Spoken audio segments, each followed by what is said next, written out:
Throughout the course, we'll visit schools and districts that are launching innovations of all types and talk with teachers, administrators, and students who are working to make learning richer and more meaningful. For our first stop, we're going to visit Mashpee, Massachusetts, which is on the southwest end of Cape Cod. Recently, Mashpee's teachers have been working together to find better ways to support all of the diverse students in their classrooms.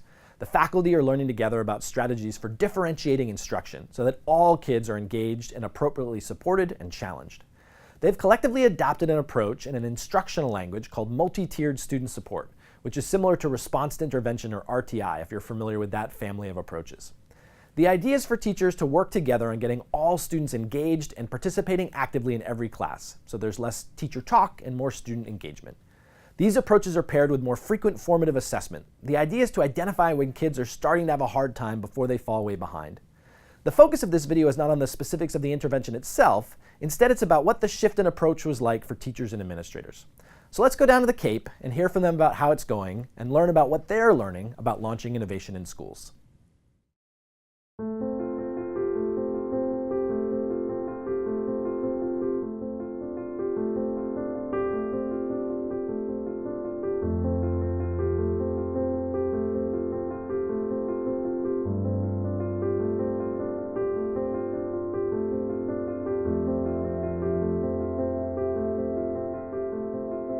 Well, I think it comes down to students.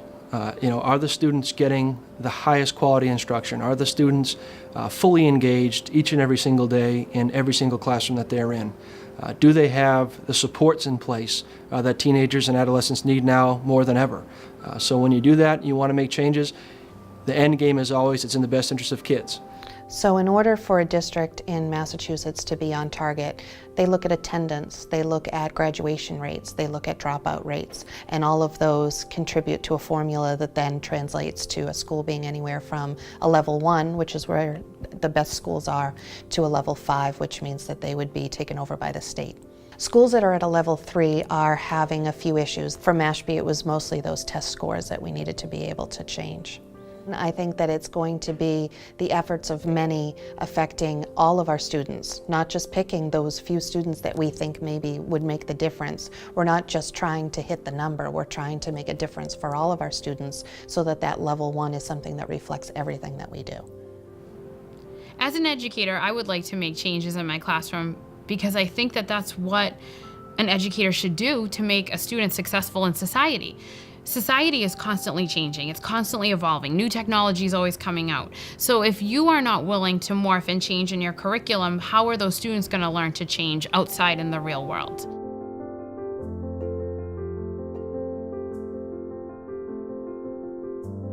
I think the main reason we've been effective in a short time, and I'm not claiming to be the authority on this by any means, but I think what we were able to do as an administrative team was to build a school-based leadership team that was representative of every content area, including special education, school psychologists, to have our deans of students on there, our assistant principals, to have our guidance director. Our team has input from all areas. And I think when you have that, you can have really courageous and difficult conversations, while at the same time knowing that problems need to be solved by that group. The vision for our district was to improve. And what would it take to improve? And that comes with everyone coming together and seeing a clear vision, seeing what it looked like not only at level 3, but what would it look like in improving moving forward. And obviously, it's a team effort. Not one person can change that. Everyone from the school administration down to the teachers, down to the students, everyone had to buy into what it was that we were going to do to improve. As a principal, the first thing you have to do with a vision is to articulate it clearly. Here is our vision, here's where we want to be. And I think that it's easily said, but not easily done. So as a principal, it can't just be a top-down method, it can't be a top-down model where you say this is the goal, get to the goal. I work with the staff each and every day. I work with the teachers to support them on it. So there are challenges like that, but it's creating common language. It's building a unified team where everyone is working to that goal. The biggest fear, I think, with a new vision or a new strategy is that it's always tied to your evaluation and your goal. And so every teacher's goal is to have that be positive as an outcome. And so they pick the easiest one, or they pick whatever's gonna fit in, and they're not trying anything new. Because if it's new and it doesn't work and it's on their evaluation, then they feel they're gonna be in trouble. I definitely think there's a cohesive vision here in Mashpee. I think that the vision is to empower students to learn, but also to make sure that all students have the opportunity to learn. I really feel like our school is really trying to make every student successful. When you start using the same strategies in every classroom, the students are ultimately going to learn better.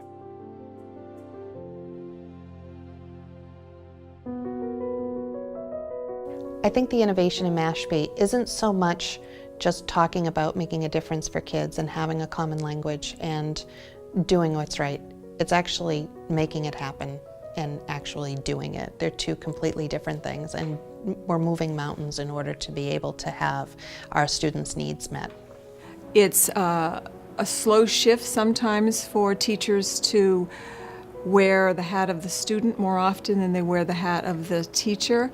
We're working on that on a regular basis. We have some good professional development to help teachers along that way, and sometimes we think teachers don't know what they don't know. They have a certain skill set, which in many cases is excellent, but it could be up to notch, and really having it come at from the perspective of the learner is what we're really focusing on, and sometimes that can be a hard shift.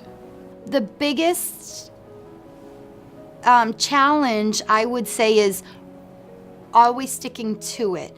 A lot of times, even I find myself, is I revert back to old habits, and we can't revert back to old habits. It's not okay for the students. So it's about staying the mission, staying in the vision, and not becoming caught up in the circumstances of every day. It's really focusing on our goals and what's in the best interest of all students. So it's work, but it's great work. It really is. It's exciting to see the students who meet with success, or when there's an intervention that works, you can see the teacher light up, you can see the student light up. My vision is great, but if it's not shared by everybody else, it's not worth much. So how do we determine that? How do we build that capacity? And how do we build that cohesion? We do so through providing surveys and providing people opportunities to provide feedback and creating that vision. You know, what do we want a Mashpee Middle High School graduate to look like, sound like, and act like? That's what we want to look at. And we base it off of that. And anything that we can do to support that vision, to create it, it's got to be done as a collective group. It can't be done, again, as an individual. And I think when you have peer-to-peer professional development, when you have peer-to-peer learning, we have a peer observation program in our school where instead of a hallway duty or a cafeteria duty, our staff can go into each other's classrooms and observe and share best practices. I think breaking down those barriers is huge, and it doesn't happen without the leadership of a team. There needs to be a commitment at the leadership level. The leaders must model what they want to see, because it's a shift in culture. It's not just a quick change or an initiative. It's a real shift in the way we do business.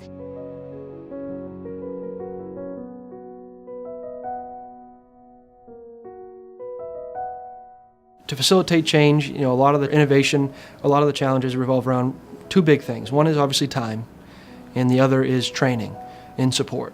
So how do you build it into the current time that you have, while not trying to build things into time you don't? And how do you provide training that's going to be targeted and effective and easily discerned by all staff members? Those, to me, are the two biggest challenges. So to create an environment that's safe for experimentation is making sure that our teachers know that nothing is a gotcha moment. And so we are trying to make sure that all teachers have goals, but it's okay if you don't reach that goal. As long as your action steps are moving in that direction, we value that. And it's a growth mindset. You may not get there this year, maybe next year. We know there's a lot of variables in our world. So it's creating that conversation, that mutual respect, the building of relationships that really makes for a safe environment where teachers are okay about taking risks. We want people to be able to feel comfortable and be heard. Who doesn't want to be heard? Everyone wants a seat at the table, and they want to be heard, and they want to be able to be better, be a better version, and they want to have the students in front of them be engaged and have those aha moments like, I get it, I get it, and I'm doing it.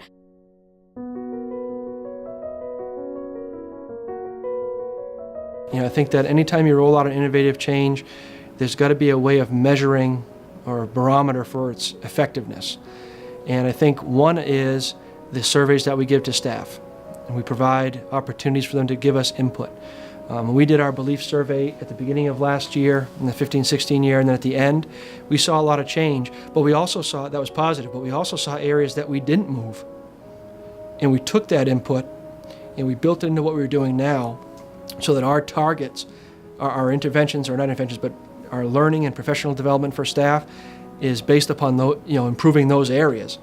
When it comes to assessments, when it comes to the effectiveness and student growth, that data doesn't lie. And when you share that data with staff, it's much easier to facilitate change because they see that it works.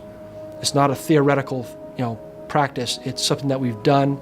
We've done it in a practical fashion, and it's yielded good results.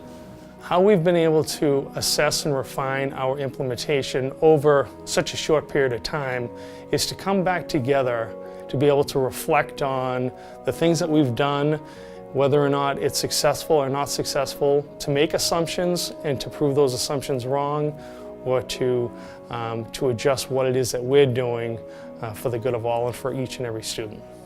Right now it's an exciting time to be in Mashpee because I feel like we're all in the boat, we're all facing in the same direction, we all have a paddle, and most of us are paddling in the same direction. And before long we'll all be doing that at the same time, and I think that that's pretty fun.